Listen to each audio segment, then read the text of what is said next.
به نام خدا. در این ویدیو قصد داریم به آموزش و نحوه ساخت سابلیمینال با اپلیکیشن مای مایند بپردازیم. ببینید برای ساخت سابلیمینال کافی روی این دکمه کلیک کنید، به صفحه ساخت سابلیمینال منتقل میشید. یک نکته ای که باید قبل از ساخت سابلیمینال به آن بپردازیم اینه که شما باید سعی کنید سابلیمینال رو بر اساس ضمیر ناخودآگاه خودتون، بر اساس باورهایی که در شما نهادینه شده بسازید. هر عبارت تأکیدی ممکنه روی ضمیر ناخودآگاه شما جواب نده، پس لازمه که یک ارزیابی از قبل داشته باشید و بر اساس محتویات ناخودآگاه عبارت‌های تأکیدی و نوع سابلیمینال رو انتخاب کنید. برای ساخت سابلیمینال شما به چند روش میتونید اقدام کنید. یکی این که همزمان در حین ساخت سابلیمینال با خود همین اپلیکیشن عبارت‌های تأکیدیتون رو ضبط کنید، یا اینکه شما از قبل عبارت‌های تأکیدیتون رو ضبط کردید و میتونید اون رو آپلود کنید. پیشنهاد میکنم قبل از ساخت سابلیمینال سری به عبارت‌های تأکیدی بزنید و در موضوعی که میخواید سابلیمینال بسازید لیست عبارت‌های تأکیدیتون رو پیدا کنید و اون رو انتخاب کنید. فرض کنید من میخوام برای پول سابلیمینال بسازم، مثلا جذب پول فراوانی. اینجا عبارت‌های تأکیدی رو یا انتخاب میکنم یا وارد میکنم. حالا من این سری عبارت‌های تأکیدی انتخاب کردم، الان میخوام ضبط کنم. ببینید روی ضبط که کلیک کنم هر عبارت تأکیدی که من انتخاب کرده باشم اینجا آورده و من میتونم اینجا شروع کنم به ضبط کردن و عبارت‌های تأکیدیمو اینجا با صدای خودم ضبط میکنم. ترجیحاً با صدای خودتون اثرگذاریش بیشتره. وقتی که شما عبارت تأکیدی رو ضبط کردید اینجا میتونید پلی کنید، گوش بدید. اگر مشکلی نداشت روی دکمه ادامه ساخت سابلیمینال کلیک کنید یا از نو ساخت عبارت تأکیدیتون رو ضبط کنید.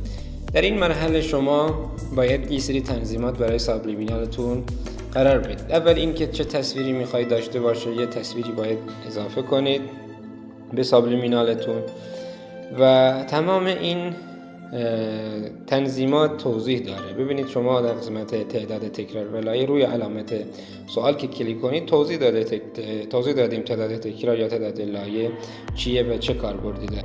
خب ببینید الان اولین مرحله یه تصویر. شما یه تصویر برای سابلیمینالتون انتخاب کنید. الان من یه عکسی از تو گالری انتخاب کردم. اولین تنظیم تعداد تکراره. ببینید سابلیمینال من الان یک بار 8 ثانیه، من در 8 ثانیه عبارت تأکیدیمو گفتم. حالا من میخوام این عبارت تأکیدی 2 بار 3 بار تکرار کنم، مثلا 3 بار پشت سر هم عبارتای من تکرار بشه. بعد تعداد لایه است. اینم مثلا این چیزی کم میذارم، میخوام زود تموم بشه. سعی کنید اینا رو کم بذارید، هم تعداد لایه، چون تعداد لایه که خیلی بره بالا پردازشش فوق العاده سنگین میشه و ممکنه گوشی از پس اون پردازش بر نیاد. تعداد تکرار یا تعداد تکرار هم طوری بذارید که سابلیمینالتون حد اکثر بیشتر از 15 دقیقه نشه. 10 دقیقه حد استانداردش بین 10 تا 12 الی 15 دقیقه باید باشه، چون شما قراره هر روز سابلیمینال رو چند بار گوش بدید. نباید زمانش طوری باشه که شما رو خسته کنه. ببینید چیزی که مهمه این قدرت صداست. خب قدرت صدا چقدر باشه که وقتی که با فایل موسیقی بی کلام شما ترکیب میشه صدای شما یا صدای عبارت‌های تأکیدی دیگه شنیده نشه، به اصطلاح حالت پنهانی پیدا کنه. اینو مثلا باید بر اساس تون صداتون، بر اساس ولوم اون صدایی که ضبط کردید، بر اساس ولوم خود موسیقی بی کلامتون این ممکنه متغیر باشه، عدد ثابتی نداره. این زیر و بم رو سعی کنید رو همین 100 باشه، چون ممکنه مثلا شما بخواید صداتون یه ذره زیر کنید یا ذره بم کنید، خیلی تأثیری ممکنه روی سابلیمینال نذاره. ببینید شما این قسمت فرکانس خیلی مهمه. اینجا شما باید یه فرکانسی رو تنظیم کنید. توضیح دادیم اینجا یه سری فرکانس های مهم و اینجا قرار دادیم که هر فرکانسی برای چه چیزی مناسبه و اینا همه فرکانس ها تقریبا اینجا قرار داده شده فرکانس های مهم. من مثلا میذارم 580، فرکانس چپم میذارم 580. ببینید این چپ و راست مهمه که شما نوع خروجی صداتون چی باشه. اگه استدیو بود سعی کنید این دوتا رو مثل هم بذارید. اگه مثلا باینورال بود، اگه خواستید باینورال بسازید اختلاف بدید به فرکانس چپ و راست. سعی کنید اختلافشون هم بیشتر از 50-60 هرتز نشه، چون ممکنه یک کم در آینده سابلیمینالی که میسازید باعث بشه یه ذره سردرد به وجود بیاد اگه اختلافشون خیلی زیاد بشه، چون یه صدای سومی تولید میکنه باینورال. پس ببینید فرکانستون رو انتخاب میکنید. اگر استدیوه چپ و راست رو مثل هم بذارید. اگه باینورال بود اینو مختلف بذارید. میگم اختلافشون بیشتر از 50-60 هرتز هم نشه. بعد این سیمبل رایتش هم همین پیشورز بذارید. سرعت پخش هم شما عبارت‌های تأکیدی رو میتونید یه ذره تندتر کنید. مثلا اگر شما فایل عبارت تأکیدیتون 1 دقیقه است، 2 دقیقه است، 10 دقیقه است و کند عبارت‌های تأکیدی رو خوندید یا ضبط کردید، میتونید سرعت پخشش رو کم یا زیاد کنید. ترجیحاً اینو بذارید پیش‌فرض باشه، مگر اینکه خیلی دیگه بخواید سابلیمینالتون سریع تموم بشه.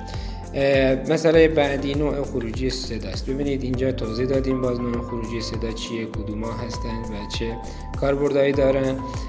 بهترین حالتش به نظر من استودیو، چون باعث سابلیمینال آرام بخشی تولید میشه و سردرد و اینجور مسائل و خستگی های ذهنی برای شما درست نمیکنه.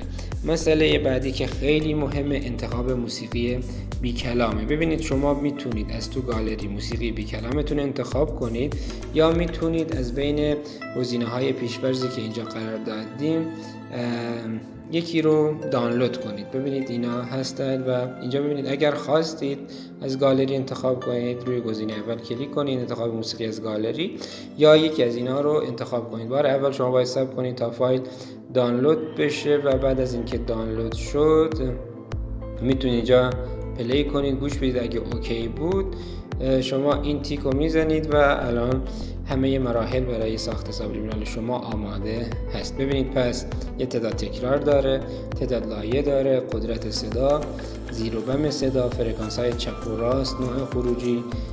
این سیمپل ریتش رو همینجور بذارید بمونه، دست نزنید ترجیحاً. و بازم توضیح دادیم، همه اینا رو توضیح دادیم که چی هن و به چه کاری میان. حالا که من عبارت تأکیدی رو ضبط کردم، تنظیمات رو قرار دادم، روی دکمه ساخت سابلیمینال کلیک میکنم و اجازه میدم تمام این مراحل تکمیل بشه. ببینید هر مرحله که تکمیل میشه تیک میخوره. ببینید اینجا چون من فایل عبارت تأکیدیم کوتاه بود، پردازش خیلی زود تموم شد و راحت بود. ولی شما سعی کنید فایل های سنگین ندید، چون ممکنه گوشی شما از پس پردازش فایل برنیاد. ببینید الان که اینجا من ساخت سابلیمینالم تموم شده، میتونم پلی کنم، اونو گوش بدم و اگه اوکی بود ذخیرش کنم.